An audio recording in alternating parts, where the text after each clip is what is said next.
মাঝরাতে ঘুম থেকে তুলে বিয়ে দিয়ে দিল আমার, তাও নাইটির উপরে শাড়ি জড়িয়ে। আর নাকি সময় ছিল না, কি নাকি তাড়াহুড়ো আছে। এই তো কিছুক্ষণ আগেই আমি সকালবেলা বাবার জন্য রান্না করে কলেজে যাব ভেবে রাতে শুয়েছিলাম। দুটোর সময় আমাদের এক প্রতিবেশী ঠেলে তুলে হেসে বলল, এই তাড়াতাড়ি ওঠ, আর ঘুমাতে হবে না, তোর বিয়ে। সেই রাতে আমার বিয়ে হলো। আসলে যাকে সে আমাদের গ্রামে বিয়ে করতে এসেছিল সে তার মনের মানুষের সঙ্গে শেষ বেলায় নাকি পালিয়েছে। আমি সাইন করে বিয়েটা করে নিলাম, চুপচাপ বসে আছে, যথেষ্ট ভদ্র। আমি ভাবছি এভাবে অচেনা কাউকে হুট করে বিয়ে করাটা কেমন হলো। পস্তাতে হবে না তো পরে। বিয়ে হয়ে যাওয়ার পর আমাদের দুজনকে পাশাপাশি বসানো হলো। বরের নামটা পর্যন্ত জানি না, জানার চেষ্টা করিনি। এখনো কেমন যেন ঘোরের মধ্যে আছি, যেন স্বপ্নের মধ্যে ভেসে বেড়াচ্ছি। কিছুই বিশ্বাস হচ্ছে না, লোকটা এতটাই সুন্দর, হ্যান্ডসাম, বারে বারে মনে হচ্ছিল গালটা টিপে দেই। ঠোঁট দুটো যেন ছাড়ানো কমলা লেবুর কোয়া, লাল টকটকে। তাকে দেখছি আর ভাবছি যাকে বিয়ে করবে বলে বেচারা সেজে গুজে এসেছিল, স্বপ্ন দেখেছিল, মোবাইলে ঘন্টার পর ঘন্টা গল্প করেছিল, তাকে না পেয়ে সদ্য বিবাহিত পুরুষটি কেমন যেন দিশেহারা। এমনটা হবারই কথা, যে কোনো ছেলেরই হতো। কেন জানি না মাঝে মাঝে আমার মায়া হতে লাগলো। আহারে, কাকে বিয়ে করতে গিয়ে কাকে বিয়ে করে মনমরা হয়ে ফিরছে। চুপচাপ বসে আছে। তিনি দেখছি যথেষ্ট ভদ্র। আমাকে দু একবার মিটি মিটি চোখে তাকালেন, আমার সাথে চোখে চোখ পড়ায় চোখ সরিয়ে নিলেন। উনার বাবা মানে আমার শ্বশুর বললেন, চলো আমরা বেরিয়ে পড়ি, একে তো দূরের রাস্তা, তার উপর ওখানে গিয়ে আরো কাজ আছে। তারপর আমাকে নিয়ে ওরা বেরিয়ে পড়লো বাড়ি ফেরার উদ্দেশ্যে। ওদের বাড়ি পৌঁছে গেলাম। আমার শ্বশুর বলল, প্রিয়া মা, যা যা করতে হয় করে নে, আমি যাই, খেয়ে শুয়ে পড়বো। ঠিক আছে বাবা, ওষুধ দুইটাই খাবে।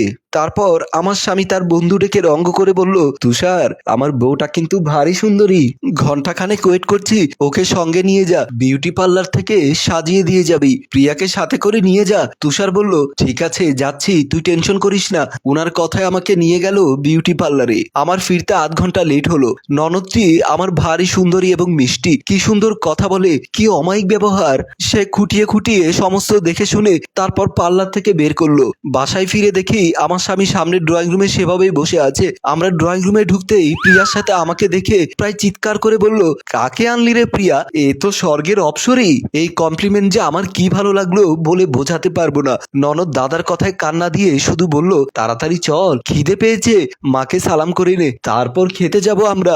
আসো ভাবি, আয় ভাই। ননদের সাথে শাশুড়ির ঘরে এলাম। শাশুড়িকে দেখেই আমার খারাপ লাগলো, তিনি আসলেই অসুস্থ। শাশুড়ি বিয়েতে আসতে পারলেন না। আমি আগে থেকেই শুনেছিলাম তিনি অসুস্থ।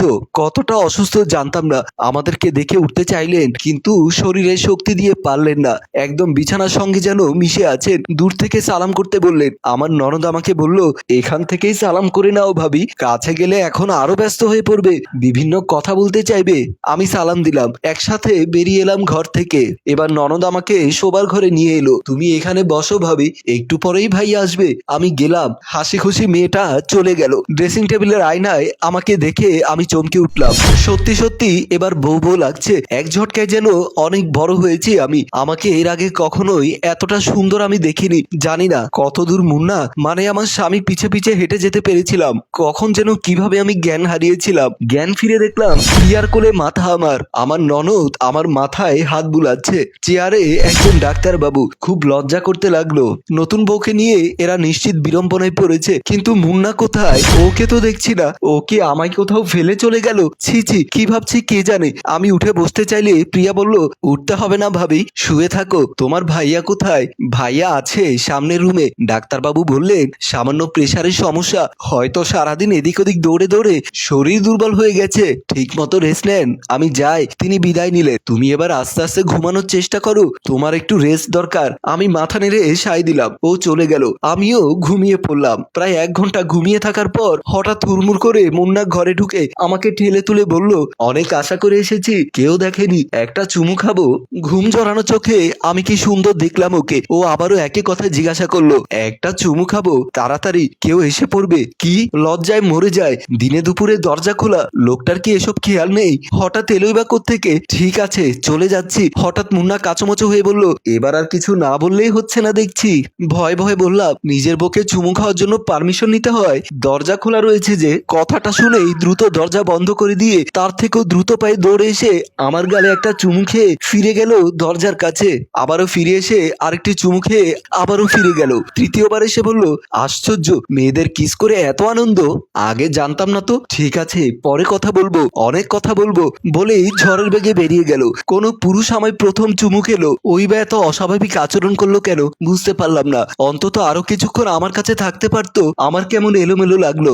সন্ধ্যাবেলা আমার ননদের সাথে শাশুড়ি ঘরে আরেকবার গিয়েছিলাম। আমাকে দেখে হাসি মুখে বললেন, আমার পা নেই রে মা, গ্যাংগ্রিনের দুটোই কাটা পড়েছে, পছন্দ হয়েছে, তোর দেখার দরকার নেই। একটু থেমে তারপর আবার হেসে বললেন, আমার একটা কথা রাখবি মা, তোকে দেখে আমার খুব ভালো লেগেছে। তোকে বলা যায় উনার কথায় অন্তরটা ভিজে গিয়েছিল, আমার চোখে জল এসেছিল। কোনো প্রকার ভনিতা না করে বললাম, বলুন। মনে হয় শাশুড়ি মার চোখেও জল এসে গিয়েছিল। ধীরে ধীরে বললেন, তুই আর এই ঘরে আসিস না। আর এই ধর, এই কাগজে একটা কথা লেখা আছে, তোকে মুখ ফুটে বলতে পারলাম না, পারলে মেনে চলিস, ঘরে গিয়ে একা পড়িস। প্রিয়া আমাকে আমার ঘরে দিয়ে গেছে, এখনো 10 মিনিটও হয়নি। আগের মতোই হুড়মুড় করে আবারও এলো মুন্না, এসে চুপ করে দাঁড়িয়ে রইলো দরজার পাশে। আমি অবাক হয়ে গেলাম। ধীরে ধীরে উঠে গিয়ে ওকে জড়িয়ে ধরে বুকে মাথা রেখে অনেকক্ষণ পর বললাম, এত আবেগ নিয়ে নাসরিন কি তোমায় জড়িয়ে ধরে? কথা শুনে ছিটকে সরে গেল মুন্না। তারপর একটু ধাতস্থ হয়ে আবারও ফিরে এসে দুহাত জড়িয়ে ধরে বলল, তুমি আমায় ছেড়ে চলে যেও না, আমি ওকে ভুলে যেতে চাই। তুমি এই কথা আর কাউকে বলো না। বলো, বলবে না প্লিজ? আমি আর একবার ওর বুকে মাথা রেখে বললাম, না, বলবো না, শুধু তুমি তোমার কথা রেখো। ভালোবেসো, খুব ভালোবেসো, কথা দিলাম, খুব ভালোবাসবো। সম্মানিত ভিউয়ার্স, গল্পটি রচনায় অভিক ও চিত্রগ্রহণ ইফতি হোসেন এবং সম্পাদনায় আলমগীর।